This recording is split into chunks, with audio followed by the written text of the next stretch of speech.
We run a campaign that's basically scandal-free. It's hard to do in American politics these days.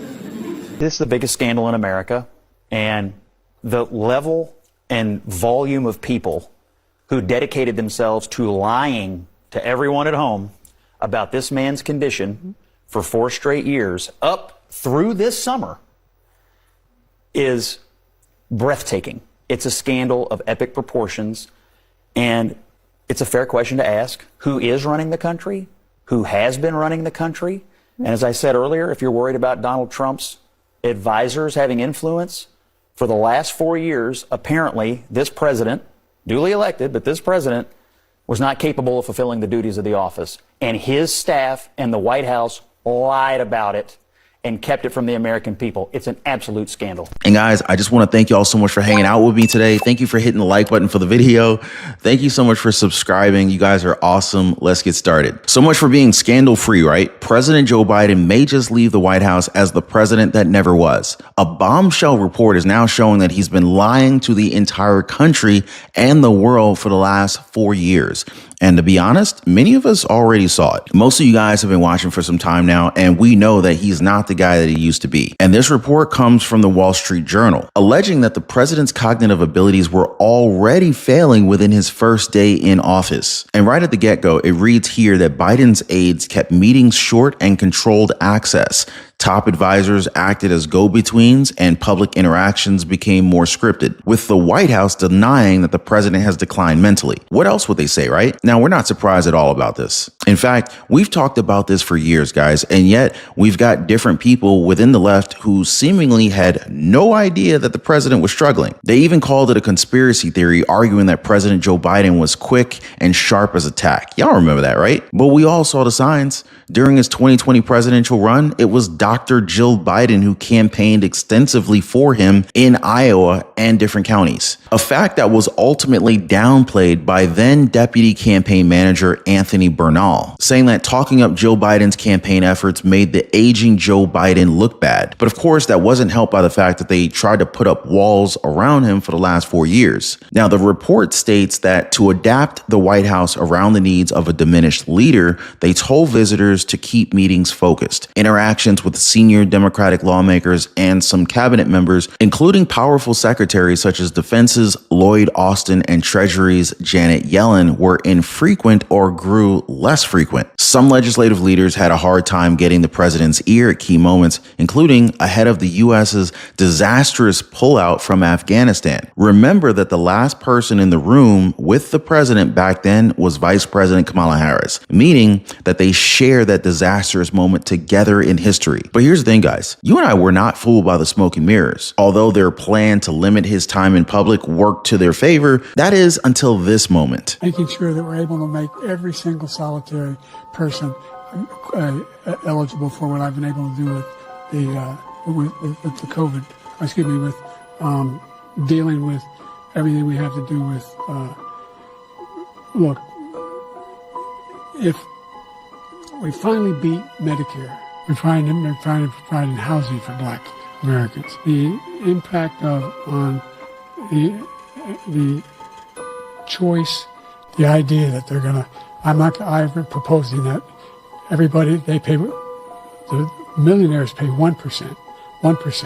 So no one I would not raise the cost of Social Security for anybody. I got my handicap, which when I was vice president, down to a 6.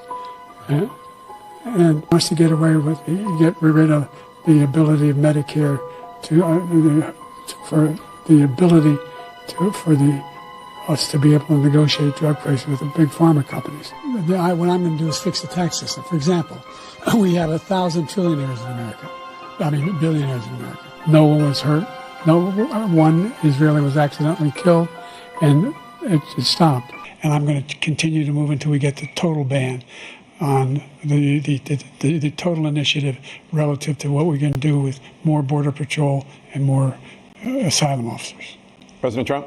I really don't know what he said at the end of that sentence. I don't think he knows what he said either. So this moment exposed him to the American people. That entire debate was the wake-up call for many voters that Trump is running against a man who can barely string a sentence together. And to be honest, guys, he could have gone much harder against Biden, but it looked as if he kind of felt sorry for the president. And you guys know what happened next. We got CNN's Van Jones crying on air as President Biden selflessly withdrew his bid for re-election. Joe Biden's body may not be as strong as it used to be. His language skills may not be as sharp as they used to be. His heart is as big as ever. His heart is as big and as true and as strong. And this is the difference between a politician and a leader. He made a selfless decision, and people are heartbroken. Even people who are pushing for this to happen. It's kind of like when your grandpa, you got to take the keys. And everybody, you got to take his keys, you got to take his keys. You got to, and he's fighting, and everybody's so frustrated. And then you finally get the keys back. And then you just cry.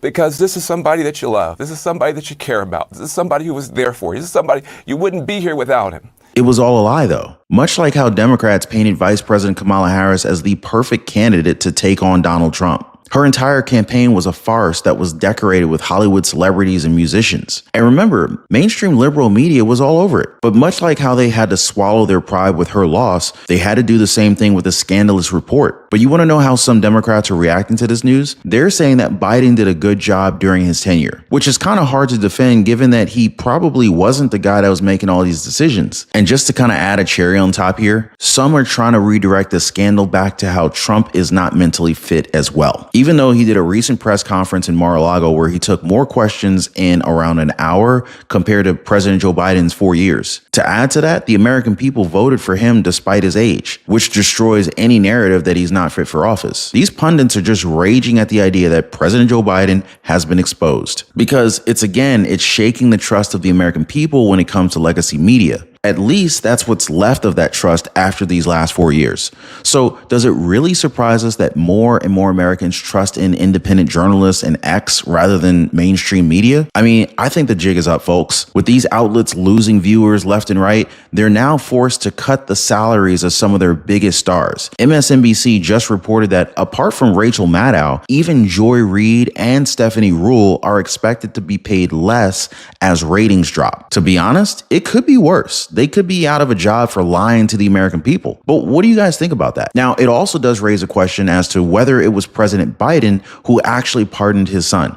Now, speaking of which, his aides are talking about providing preemptive pardons to many people, one of which is Dr. Anthony Fauci. Now, guys, I covered this in a previous live stream where it's been rumored that another virus is set to disrupt President-elect Trump's first day in office. So Linda Lee, prominent fundraiser who has long supported the Democratic National Committee, the DNC, has recently announced that she is leaving the party. Yet another Democrat leaving the party. What's going on?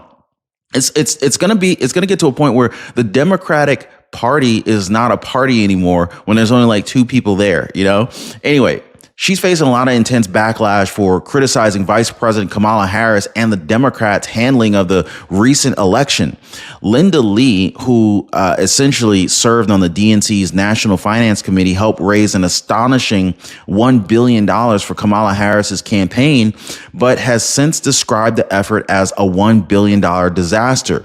So basically, she's getting a lot of flack for Kamala Harris's election and whatnot, but following the Harris election, Linda Lee voiced some strong criticism for Kamala Harris's campaign financial management, questioning how in the world did Kamala Harris's campaign end up spending $20 million over what they had raised, leaving them $20 million in debt despite the massive fundraising effort.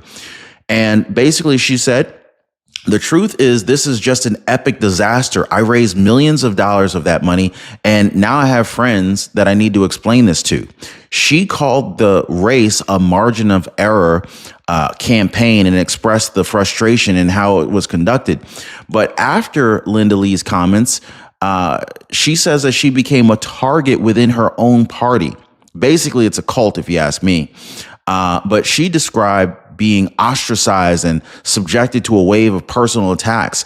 Speaking to Piers Morgan, she revealed that they called me a whore, the C word, and even asked for me to be deported. Wow. Democrats are like that? That's how they operate? No. Now, one particularly offensive comment accused her of being a communist spy, a remark that she deeply found hurtful given her Chinese American heritage and her family's history with the regime in China.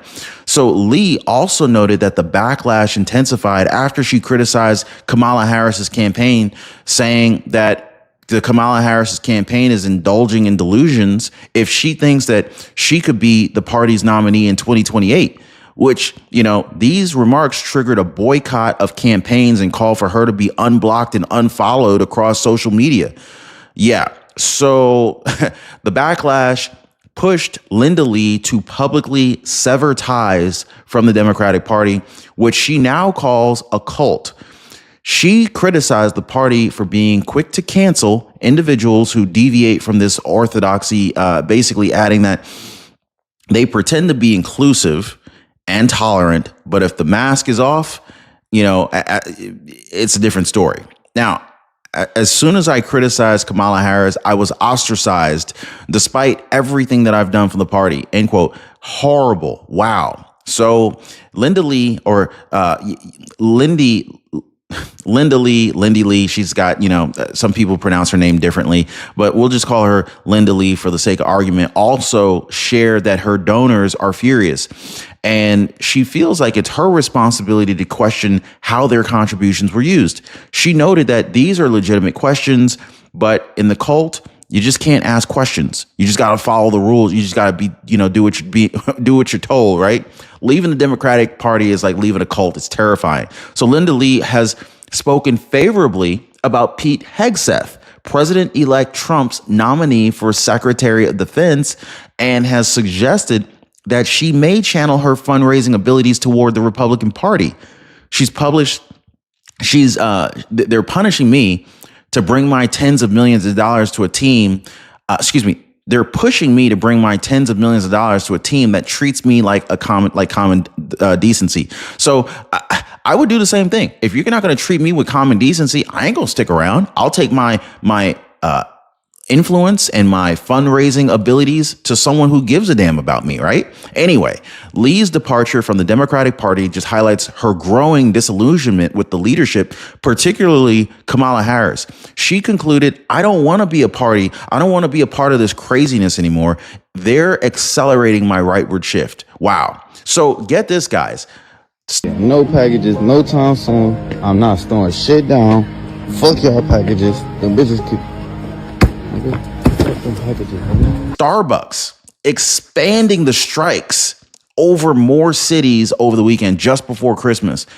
Wow, this is crazy. So Starbucks workers are expanding their strikes to even more locations across the country just days before Christmas as tensions escalate between the company and its employers over contract negotiations.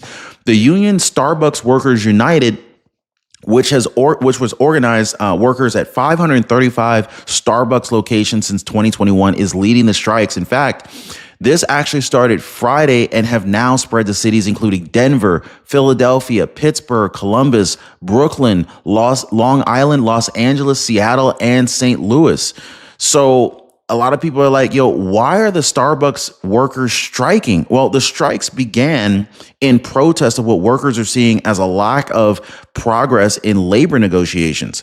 Starbucks Workers United says that the company has failed to honor its February 2023 commitment to finalize a labor agreement by the end of the year. So the union also criticized the company's proposed wage increases, which offers no new raises for unionized baristas now and only a 1.5% increase in future years. Now, I got to ask you guys, have you guys observed the fallout from these Starbucks strikes yet? Are you seeing longer lines in Starbucks or maybe at the drive-thrus or anything like that? Comment down below and also let me know what city or state you guys are in, whether you're seeing the backlash from this strike or not. I want to know from you guys.